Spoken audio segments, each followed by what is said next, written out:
Hi, I'm Jordan, and today we're going to take a look at how to add additional users to your CrashPlan environment. After logging into the CrashPlan console, navigate to Administration, then select Users. From the Users menu, you can add users 3 different ways. We'll go ahead and add users using each method. The first method of adding a user is by adding them manually. To add users manually, click the Add Users button. Then select Add Users. Within this process, you will provide information on the user's first and last name, email address, and will need to provide a password for the user's account. The password must meet the requirements provided. After providing these details, locate and click the Add User button.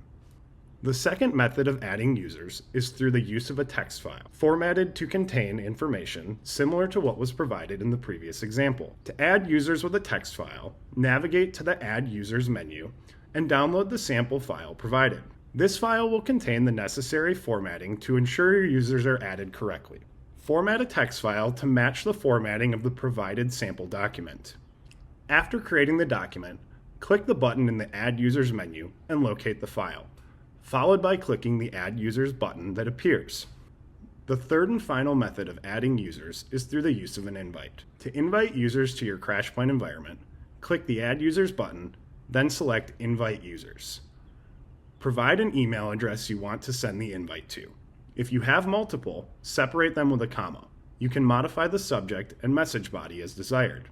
When you're ready to send out the invite, just press the Send button. Users will receive an email from noreply@crashplan.com with an invitation that outlines next steps to completing their registration. Invited users can be found on the Invited tab within the Users menu. If an invited user misplaced or deleted their email invitation, simply re-invite them by using the same Invite Users process.